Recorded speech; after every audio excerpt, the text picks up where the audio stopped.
Hello' বন্ধুসকল, কি খবৰ? আশা কৰোঁ আপোনালোকে সকলোৱে ভালে আছে। যিহেতু এতিয়া আঘোণৰ মাহ, সকলোৱে ব্যস্ত হৈছে নহয় জানো। পথাৰত বাৱনী সকলোৱে ব্যস্ত হৈ আছে। ঠিক তেনেদৰে আমিও ঘৰতে ব্যস্ত হৈ আছোঁ। একেবাৰে ল'ৰাৰ লগত ব্যস্ত, লগতে পথাৰলৈ এই আহনি জাহনি, এই ভাত দিয়া, এই পানী দিয়া, চাহ তামোল দিয়া, কেনেকুৱা ব্যস্ত হৈ আছোঁ।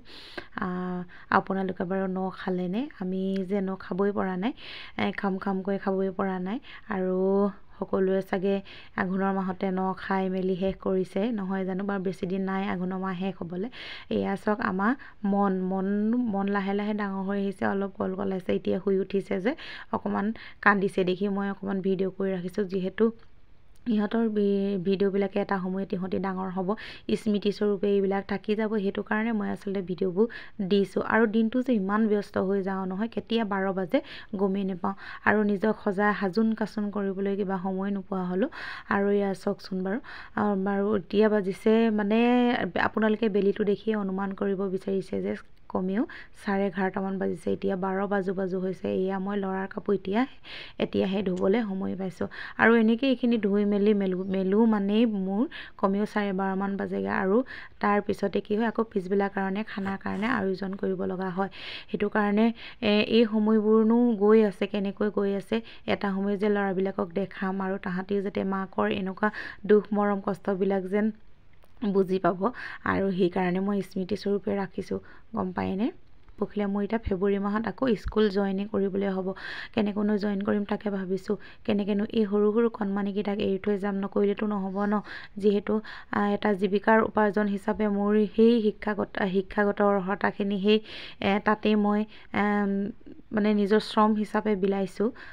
আৰু লগতে মানুহ যে সেই শিশুৰ সুলভ মন ল'ৰা ছোৱালীখিনিৰ লগত সময় কটাই যে কিমান ভাল লাগে নহয়। আপোন পাহৰা হৈ যাওঁ, নিজৰ দুখ কষ্টবিলাক সকলোবিলাক পাহৰি যাওঁ। দিনটো যে কেনেকৈ পাৰ হৈ যায় ক'ব নোৱাৰি মানে, গম পায়নে। আৰু এয়া উঠিলে আদি শুই উঠি ইমান আমনি কৰিছে নহয়, খুব কান্দিছে। তাক নিচুকাব পৰা নাই। যিহেতু ইটোক মই মানে কি হ'ল, মনক মই শুৱাই থৈছোঁ। আৰু ই উঠিলে বুলি ক'লে সিও এতিয়া সাৰ পাই যাব। মই এতিয়া কি কৰোঁ কি নকৰোঁ লাগে। যিহেতু ঘৰত মানুহ নাথাকিলে মানে বেছি দিগদাৰ হয়।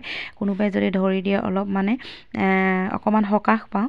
আৰু ৰুমবিলাক যে চেদেলি ভেদেলি হৈ আছে, আপোনালোকে সেইবিলাকত কিন্তু অকণো মানে যাতে নক'ব আৰু যে ৰুমবিলাক ইমান লেতেৰা পেতেৰা কৰি থৈছে, বা মনত নেভাবিব। যিহেতু দুটাকে ল'ৰা চম্ভালিবলৈ বৰ মানে কি অলপ হয় আৰু মানে অসুবিধা হয়। সেইটো কাৰণে আৰু এয়া মন শুই আছে, দেখিছেনে এবাৰ ইমান ধুনীয়াকৈ শুই আছে যে মনে একদম শুই থাকিলে যেন চুমা এটা খাই দিওঁ লাগে। আৰু আদিয়েনো ওপৰলৈ চাইছে নহয়, আচলতে সেই দৰজাখনৰ ফালে চাই আছে।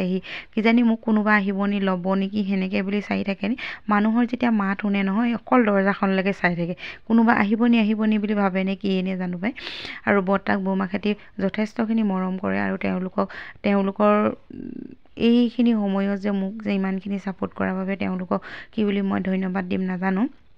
তেওঁলোক নথকা হ'লে হয়তো মই ইমানখিনি মানে ল'ৰাক মানে চাগে চম্ভালিব নোৱাৰিম। আৰু এয়া আগফালে আমাৰ পুতুকণ আহি মানে ককাইক আহিলে আৰু আহি পেলাই এয়া টিভি চাই আছে। স্কুলৰ পৰা আহিলে এতিয়া বাজিছে 1:05 আৰু 1:05 আহে, কাৰণ তাৰ 12:30 ছুটি হয়। আৰু এয়া মই এতিয়া পাকঘৰলৈ সোমাম, কাৰণ যিহেতু পিছবেলা সাজ যোগাৰ কৰিব লাগিব। আৰু এয়া চাহ তাহ খাই মেলি আজৰি হৈ বাচন বৰ্তনবিলাক তেনেকেই পৰি আছে। আৰু এইকেইদিন আজি ইমান কাহে ধৰিছে নহয়, যিহেতু ঠাণ্ডা গৰম মিক্স হৈছে। সেইটো কাৰণে মানে কাহেও হেঁচা মাৰি ধৰিছে। আৰু এয়া চাওক, এতিয়া ৰাতিপুৱা ঘৰ এতিয়া সাৰিব পৰা নাই কিন্তু দেই ৰাইজসকল। যিহেতু আজি বৌমাক নাই, বৌমাক গ'ল ৰাতিপুৱাই কিবা গোটৰ কামত গৈছে আচলতে বেংকত যে কিমান দেৰি হয় আপোনালোকে নিশ্চয় গম পায়। তেওঁ ৰাতিপুৱা মানুহক খুৱাই বুৱাই আজৰি কৰি মেলি, ৰাতিপুৱা সাঁজ খুৱাই বুৱাই আজৰি কৰি মেলি আচলতে তেওঁ ওলাই গৈছে। আৰু এয়া মই কাপোৰ কানি ধুই মেলি আজৰি হৈ মেলি এতিয়া মানে ঘৰটো সাৰিব লৈছোঁ। যিহেতু দুইটা শোৱাৰ কাৰণে মানে এইকণ সময়তে পটাপট কামখিনি কৰি লওঁ বুলি আজৰি হ'ব বিচাৰোঁ। যিহেতু ল'ৰা উঠিলে আকৌ নোৱাৰিম, সেইটো কাৰণে মানে পটাপট কৰি লওঁ বুলি ভাবিছোঁ।